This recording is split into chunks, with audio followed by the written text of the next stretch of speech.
E aí, meu nome é Sturari, esse é o Palavras que Falo e hoje eu quero falar de escrita. Se você não conhece o canal, convido você a conhecer porque a gente fala sobre literatura clássica, teoria literária e escrita criativa, sai vídeo toda quinta. O objetivo desse vídeo é traçar estratégias para que você aprimore a sua escrita. Eu vou tentar abraçar de certa forma todos os tipos de escrita, seja uma escrita acadêmica, uma escrita literária, porque querendo ou não, escrita é escrita. O que eu vou falar é extremamente óbvio, tá? Mas a única forma de você aprender a escrever bem é lendo e escrevendo. Como eu disse, apesar de achar isso bastante elementar, eu conheci já muita gente que escrevia e não tinha prática de leitura. Teve uma vez que eu tava no Instagram, eu tava scrollando ali os stories, e aí eu acabei entrando numa live de um cara que eu seguia, que ele tava entrevistando outro escritor, e esse escritor confessou que não lia. Então, eu sei que esse cara não tem crédito nenhum. A leitura ela é muito importante porque, primeiro, ela vai expandir seu vocabulário, palavras com as quais você não está acostumado a trabalhar, e ver como esses autores clássicos trabalham essas palavras. Você vai aprender a melhorar a sua gramática, a entender como funciona a arquitetura da língua. E, claro, isso vai desenvolver o seu leitor interior para que você possa desenvolver um estilo de escrita muito único seu. Mas eu quero que você espere um pouquinho porque eu já vou chegar nesse papo de estilo próprio, tá? Eu vou deixar isso pro final do vídeo. O fato de escrever também regularmente é fundamental porque, bom, você quer aprender a escrever, né? A ideia é que você sempre esteja experienciando novas temáticas, novos estilos, até você conseguir formar alguma coisa com que você ache que se identifique melhor. Escrever regularmente também é uma peça fundamental, porque afinal você está aprendendo a escrever. Se você não tem muito bem o que escrever, eu vou deixar a sugestão de um vídeo aqui, que é criando o tema de um livro, que eu dou sugestões de como você começa a escrever alguma coisa, mesmo que você não tenha nada do zero. Mas também eu não vou poupar informação. O que eu indico naquele vídeo é que você tenha a prática do diário, para que você tenha primeiro um recurso literário que você possa trabalhar, alguma coisa que você diariamente te force a escrever. E não só isso, você vai começar a se conhecer, ver temas comuns que você tem qualidade e capacidade de dissertar sobre. Caso você não queira o diário, é importante que você escreva por estudo. Então, treine uma poesia, treine um conto, treine de escrever um cenário, alguma coisa assim. Quanto mais você escrever, mais apto você vai ser na escrita, obviamente. Porém, tanto a sua leitura quanto a sua escrita não pode ser uma prática passiva. Eu sei que é difícil falar de uma prática passiva na leitura, porque ler é um ato racional, de certa forma, né? Você tem que compreender, tem que ativar o seu cérebro, mas tem muita gente que lê desligado das estruturas que um texto é construído. E se você quer ser escritor, é muito importante que você entenda o background de um livro. Então o que eu recomendo pega esses escritores que são escritores exemplares do gênero que você quer escrever. Então, por exemplo, se eu quero começar a escrever mais com uma pegada clássica, eu vou ler escritores clássicos. Se eu quiser escrever mais uma pegada de terror, eu vou ler escritores de terror. Se eu quiser escrever textos acadêmicos, eu vou atrás dos grandes acadêmicos. Ou seja, você já tem que estar afinado com esse tipo de literatura com a qual você vai trabalhar. E aí o que você vai fazer? Você vai avaliar a estrutura do texto junto com os conteúdos e ver como estes dois aspectos, o aspecto estrutural e um aspecto mais do conteúdo, se harmonizam e te parecem coerentes no texto. Por que esse escritor parece ser um grande escritor para você? Para alguns casos isso pode ser muito fácil. Por exemplo, se você quiser entender por que Poe tem um funcionamento muito interessante no horror, é porque ele usa questões visuais e tudo mais, e aí você vai pesquisar sobre isso. Tem trabalhos interessantíssimos, inclusive trabalhos brasileiros falando sobre isso. Isso pode ser difícil, por exemplo, se você quiser começar a trabalhar com textos acadêmicos, porque dificilmente vai ter alguém avaliando o estilo narrativo de um acadêmico. Você não vai ver um texto falando sobre Antônio Cândido.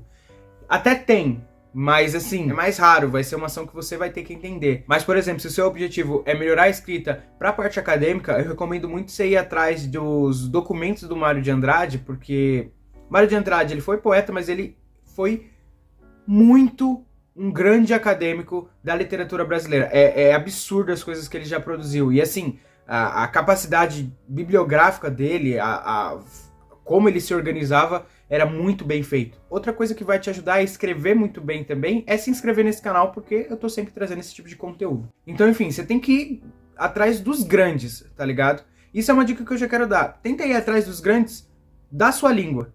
Porque, principalmente, são os escritores que melhor aplicaram a língua que você vai usar no seu texto. Eu sei que, por exemplo, no horror brasileiro, a gente não tem um grande clássico como o Poe, né? Tem grandes nomes muito bons, mas ainda não tem aquele cara que é assim, meu Deus, esse é o escritor do século. Mas resumindo, o importante é você avaliar a estrutura desse texto, o conteúdo desse texto e ver como ele faz isso de uma forma interessante e coerente. Depois que você faz uma avaliação, faz uma leitura, você passa a experimentar. Você vai testar as formas, os trejeitos daquele escritor, as figuras de linguagem. Como a Clarice Lispector disse, você vai meio que sentir o pulso desse escritor. E sempre em coisas menores. Então, se você pegou um escritor de poesia, tenta escrever uma poesia naquele estilo. Se você pegou, por exemplo, quer fazer uma cena de horror, tenta descrever um conto curto de 2 páginas, assim, que não é de fato arte, é um treino, mas que você consiga aplicar aquela característica que você acabou vendo. O importante é você entender a ideia, e eu acho que a melhor forma de você entender é imitando. Mas eu já vou deixar um detalhe muito importante. Não é para imitar um escritor no fim das contas, mas incorporar a sua poética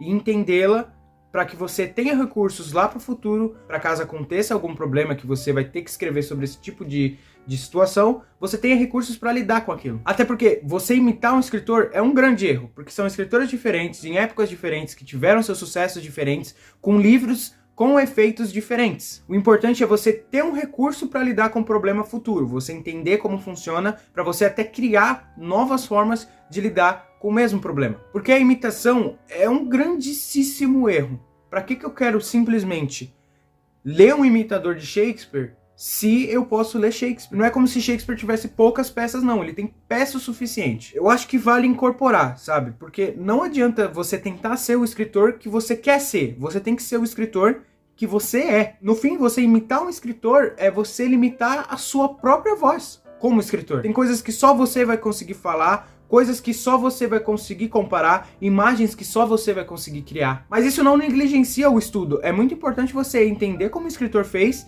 e utilizá-lo na prática, mas, de novo, como uma forma para você aprimorar a sua própria escrita, não para você imitar simplesmente e tentar virar Shakespeare 2, porque você pode ter certeza que muita gente tentou. E a prática é fundamental porque ela incorpora uma variabilidade prática mesmo na sua produção. Outra coisa muito importante também, que é legal você dar uma boa revisada nos seus textos, sempre depois que escrever, porque isso é um erro também que a galera comete muito.